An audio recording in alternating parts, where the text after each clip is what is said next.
গাড়ির যদি একটা রং থাকে আমার শুধু শুধু ভাই আমার অটো নিয়ে যেতেছে মেন রোডেতে কয় টাকা টাকা দিব ভাই 200 টাকা চাইছে আমার কাছ থেকে কামাইছি কয় টাকা ভাই সকাল থেকে ভাই আমার যদি একটা রং থাকে আমার নিজে আপনার গাড়ি আমার লয়ে যাবেন আপনি ফাও কাম আমার অটো লয়ে যাইতেছেন না কি হইছে শুধু শুধু ভাই আমার অটো নিয়ে যেতেছে মেন রোডেতে আমি গাড়িও যাই যা করে আমার ছিড়া দিতে ভাই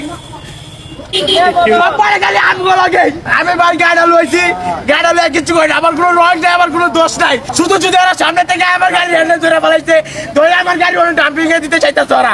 আমি দেই না দেখে আমার টাটা ছিঁড়ে আমার হকটা মেরে গেল টাকা পয়সা চাইতেছে টাকা পয়সা দিতেছি না করে কত টাকা চাইছে 200 টাকা চাইছে আমার কাছ থেকে আমি কামাইছি কয় টাকা ভাই দেখেন আমি ঘরে দেবো কি আমি নিজে চলবো কি আমি কামাইছি কয় টাকা ভাই সকাল থেকে ভাই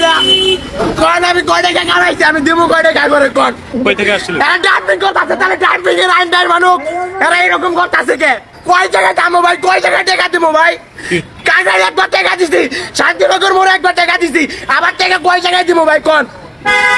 ওই জায়গায় কত করে দিছেন ওই জায়গায় 200 করে নিতে আপনি কোত্থেকে এসেছেন? আমি মধুবাক্তির নামের গলিতে গাড়ি চালাই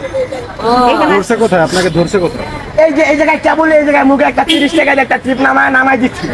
নামাই দেওয়া পাইছি গাড়িটা ঘুরাও আমি কই গাড়ি তো সামনে দেওয়া ঘুরানো যায় সমস্যা নাই সবাই তো অটো চালায় মেন রোডে ভাই আমরা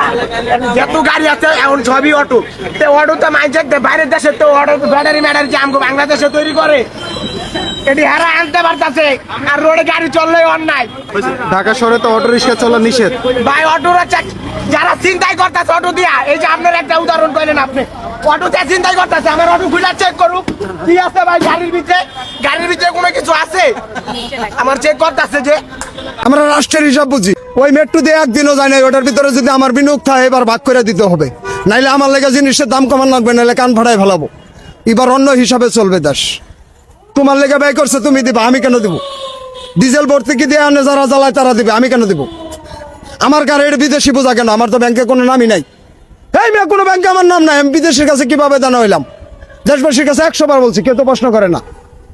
ওরা আমার নামে দানা করে সুইস ব্যাংকে অ্যাকাউন্ট করবে বেগম পড়া বাড়ি বানাবে আর আমি রাজ্যকে রিক্সা চালায় দানা শোধ করবো এটা তো ডক্টর ইউনুসের পদ্ধতি এটা তো আলী রিয়াজগর পদ্ধতি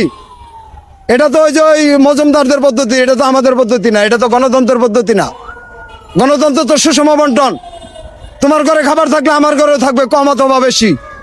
কিন্তু আমার ঘরে খাবার নাই তোমার কাছ থেকে আমার চায় আনতে হয় কেন এটা আমি জানতে চাচ্ছি বর্তমান পরিস্থিতিতে আমরা কোন জায়গায় আছি আমি তো চিৎকার করে বলছি যে 8 প্রকার মানুষের কার্ড হলো রিক্সা চালকদের কিছুই হলো না